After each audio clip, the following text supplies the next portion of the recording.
Heroes don't look like they used to. They're you. Look to the person beside you. I love that line in there. They don't look like they used to. Well, they look like they always did, really.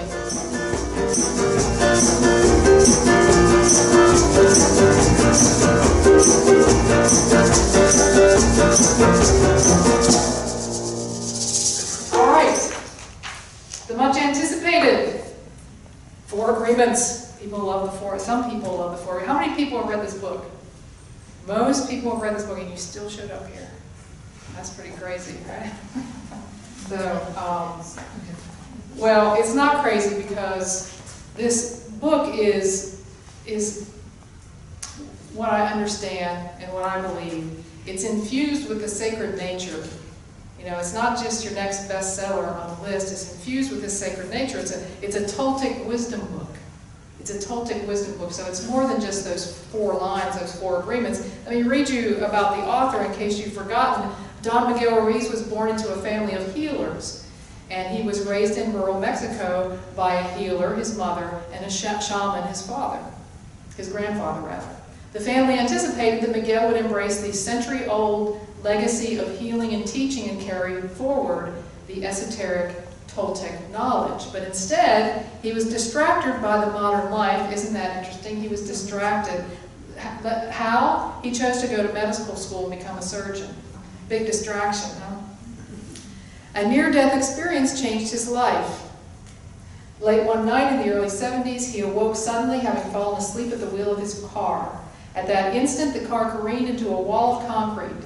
He remembers that he was not in his physical body as he pulled 2 friends to safety. Stunned by that experience, he began to live and go into this intensive practice of self-inquiry.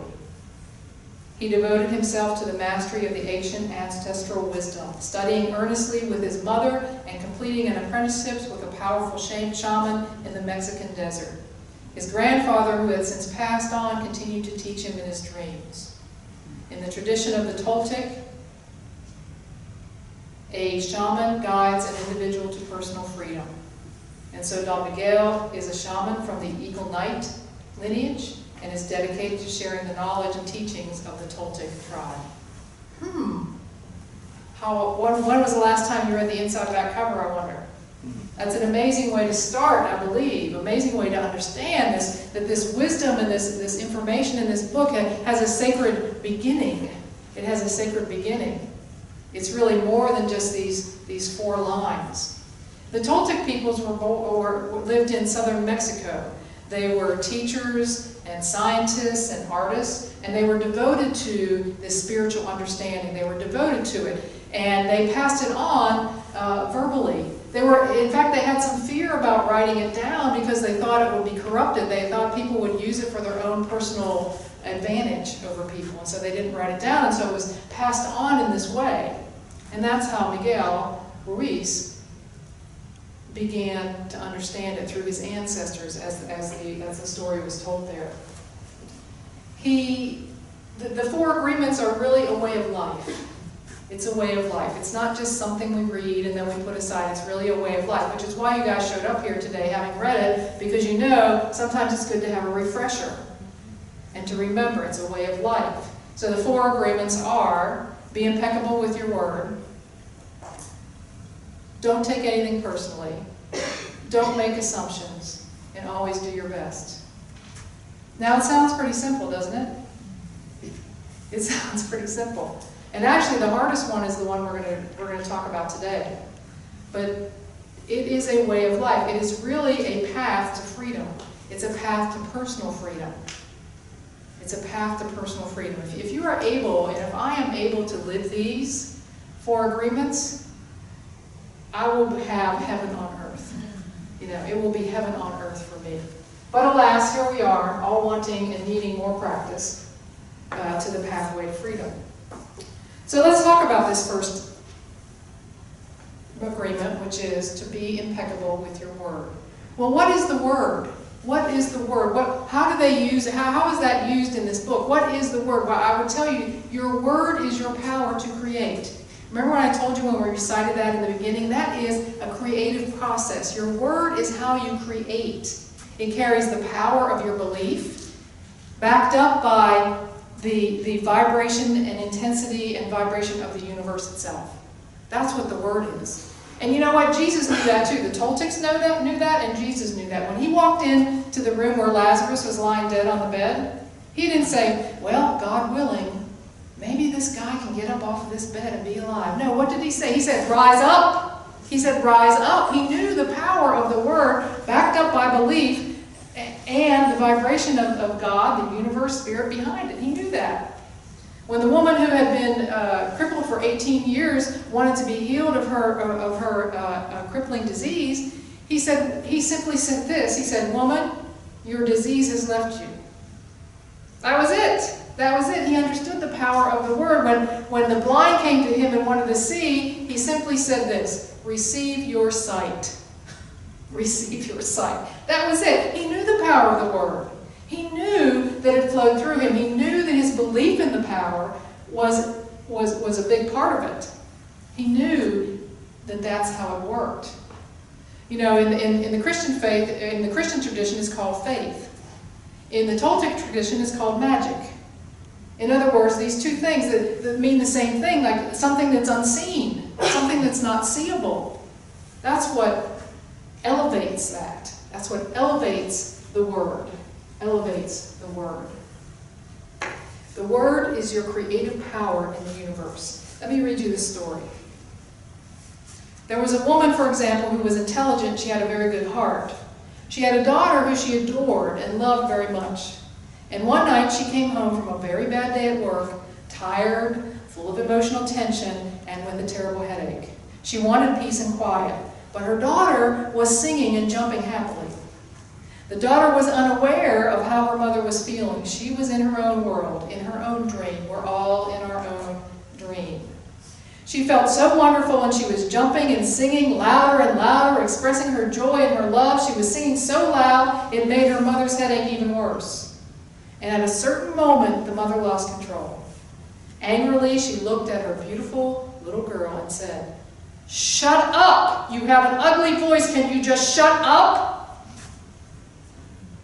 The truth is that mother's tolerance for any noise was non-existent at that point. It was not that little girl's voice was ugly, but the daughter believed what her mother said. And in that moment, she made an agreement with herself. And after that, she no longer sang, because she believed her voice was ugly and would bother anyone who heard it. She became shy at school, and if she was asked to sing, she refused. Even speaking to others became difficult for her. Everything changed in that little girl because of that agreement, that she had to repress her emotions in order to be loved.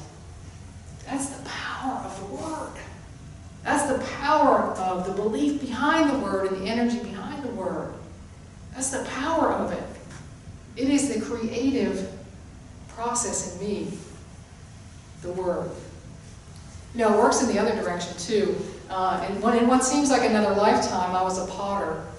And I used to go down to the Orange Street Pottery place on Orange Street, and I never thought I was a very good potter. And I had this idea. I wanted to do this reclining nude sculpture. I don't know where that came from. I wanted to do this.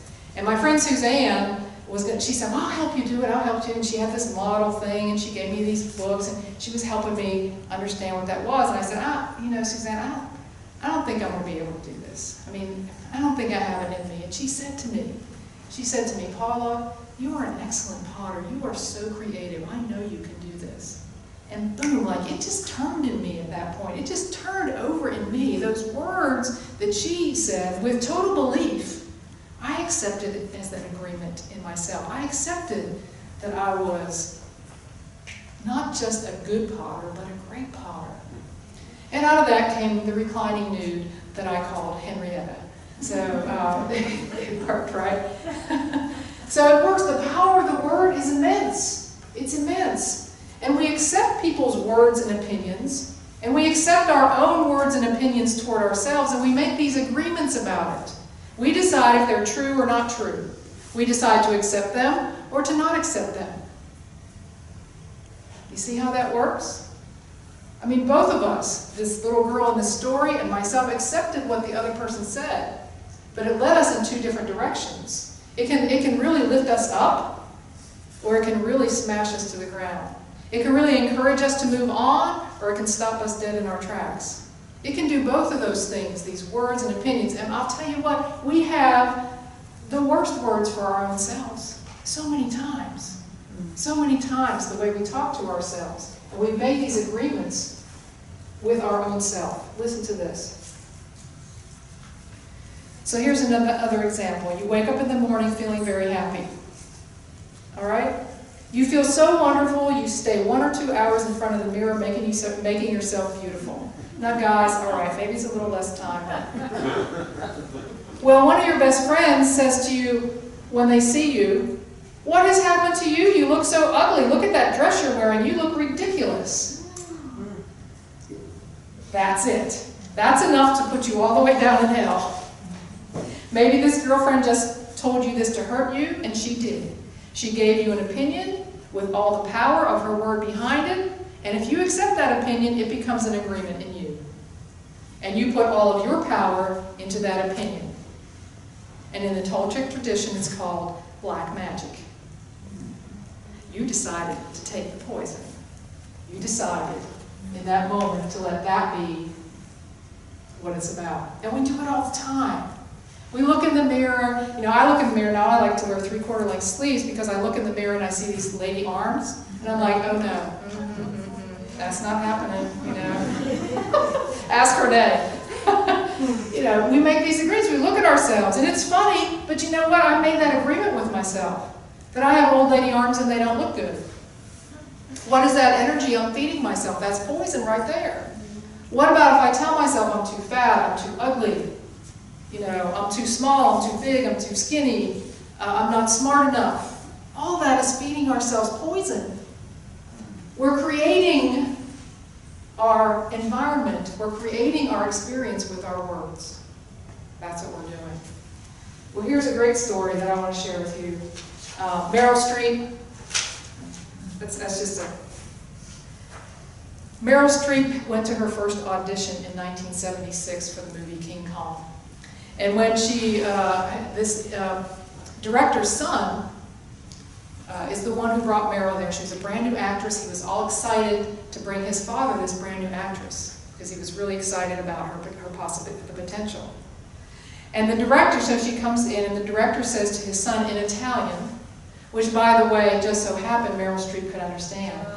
And in Italian, he says to his son, "Why do you bring me this ugly thing?"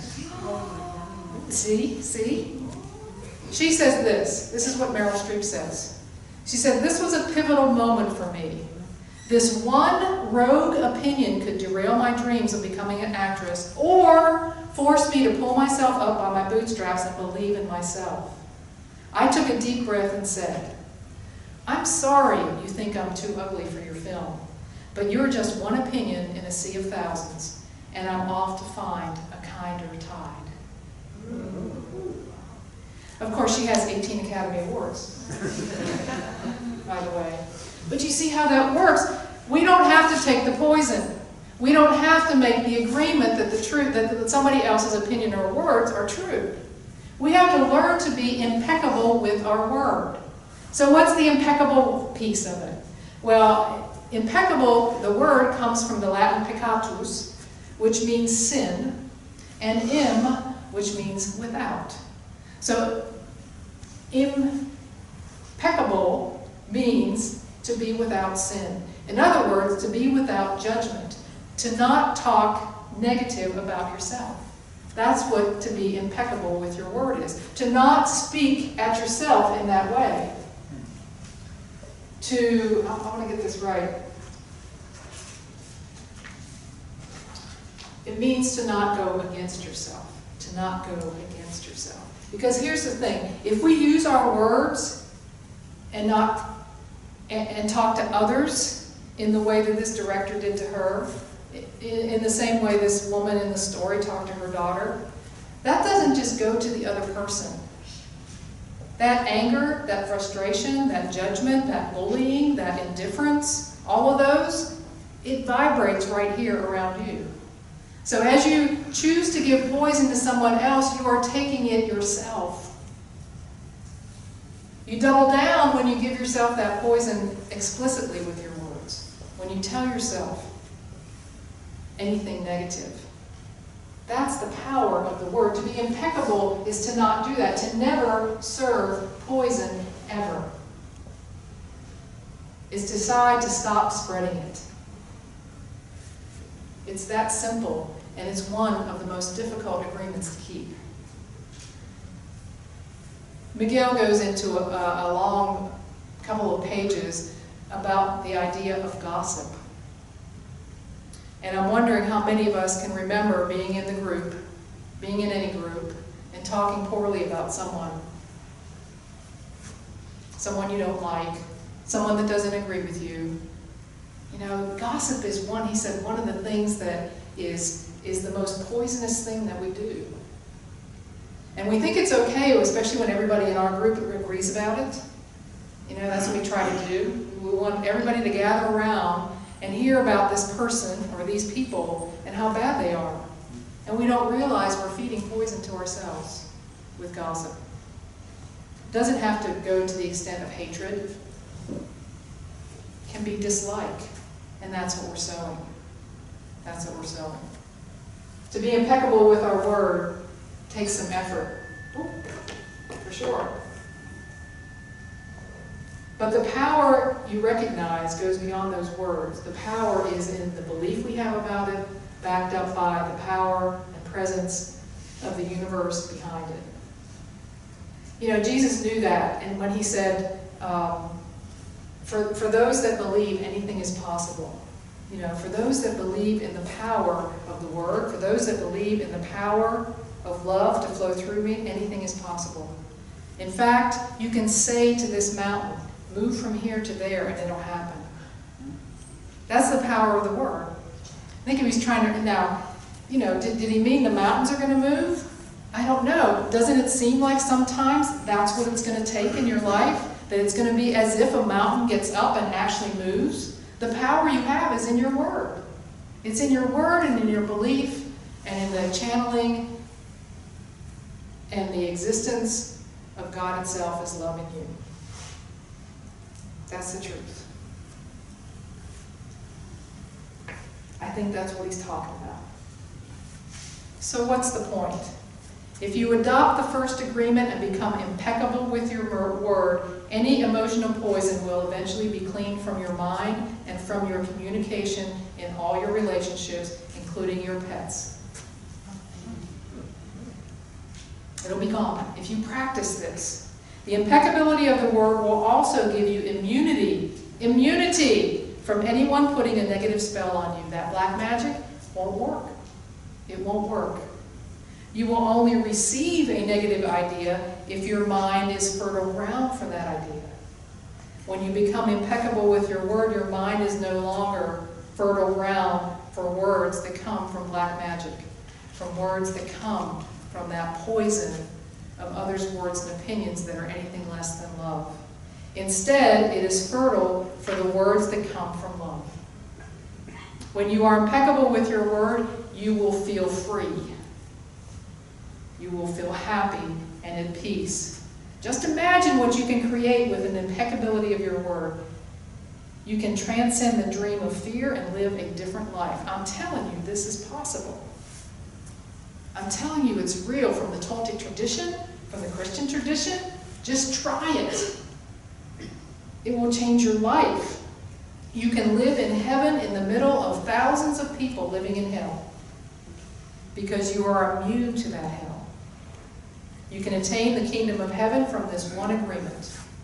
Be impeccable with your word. So let's take that into meditation this afternoon.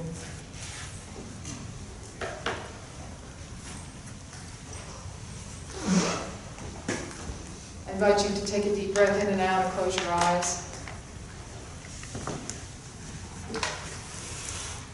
And to feel what it feels like. To feel what it will feel like. To be free. For your mind and heart to be fertile only for the receiving of love. for the creative power of your word to express only possibility, to express tender caring,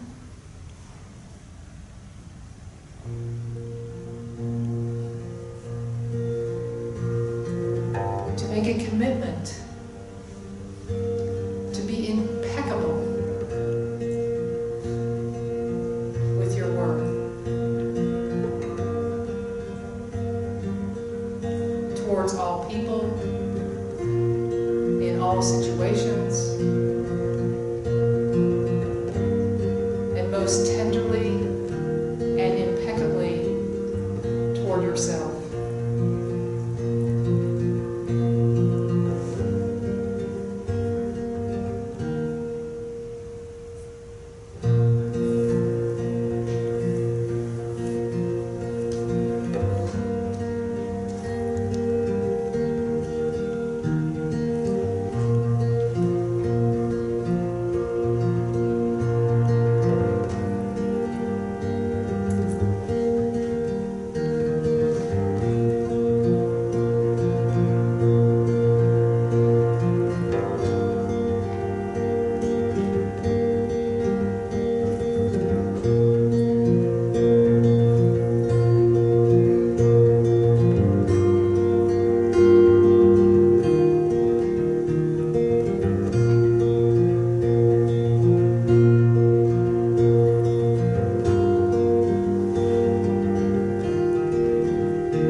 how will you help heal this world? By healing myself and supporting the healing of those around me. By allowing love to fill my very being and guide my every action. By understanding that if it causes harm, it must not be the right way.